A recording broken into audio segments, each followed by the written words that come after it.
VIP road VUDA circle પાસે જે ભૂવા પડી ગયેલ છે તેને ધ્યાનમાં લઈ વોર્ડ નંબર 3ના કોર્પોરેટર રાજેશ શાહે નિરીક્ષણ કર્યું। વીઆઈપી રોડ વુડા સર્કલ પાસે જે ભૂવા પડી ગયેલ છે તેને ધ્યાનમાં લઈ વોર્ડ નંબર 3ના કોર્પોરેટર ડોક્ટર રાજેશ શાહ નિરીક્ષણ કર્યું હતું અને તેમના દ્વારા કહેવામાં આવ્યું હતું કે આજથી આજે ભૂવાનું કામ છે તે રિપેરિંગ કામ ચાલુ કરી દેવામાં આવશે। અમારા વિસ્તાર વોર્ડ નંબર 3માં એલએનટી સર્કલ પાસે વુડા સર્કલ પાસે એલએનટી પાસે આ ભૂવો પડ્યો છે। 30 વર્ષ જૂનું વરસાદી બાંધકામ એ બેસી ગયું। કદાચ એનું કારણ એવું પણ હોઈ શકે કે જે કેબલ માટે અંડરગ્રાઉન્ડ એ લોકોએ કેબલિંગ કર્યા છે એને કારણે દિવાલ ઢીલી પડી હોય એવું બની શકે। ચણતરથી બાંધકામ કરવામાં આવ્યું છે, 30 વર્ષ જૂનું છે એટલે સ્વાભાવિક છે।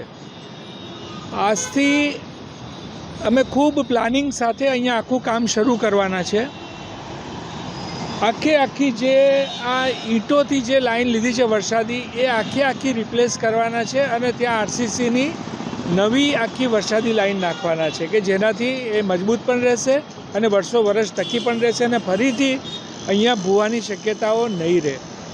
ગઈકાલે જ અમે સ્થાયીમાં આ બાબતે ચર્ચા કરી છે। કમિશનર શ્રી, વહીવટી આખી ટીમ, અમારા અધ્યક્ષ ડૉક્ટર વિજયભાઈ શાહ ખૂબ પોઝિટિવ પ્રતિસાદ આપી અને ચેરમેન સાથે અમે આખું કામ નવેસરથી ફરી કરવાનો એવું આજથી નિર્ણય કર્યો છે।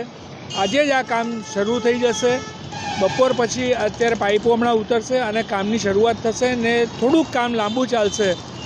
લોકોનો પણ ખૂબ સારો સહકાર છે કે આવું આકસ્મિક કોઈ પણ ઘટના બને છે ત્યારે લોકોનો પણ ખૂબ પ્રતિસાદ સારો હોય છે, અમને જાગૃત કરે છે અને સાથે સાથે એ લોકો પોતાની પણ કાળજી રાખે છે। મારી સૌને વિનંતી છે આવો સહકાર હંમેશ અમને આપશો અને જ્યાં આવા કાર્ય કરવાની જરૂર લાગે ત્યાં અમારું ધ્યાન પણ દોરશો।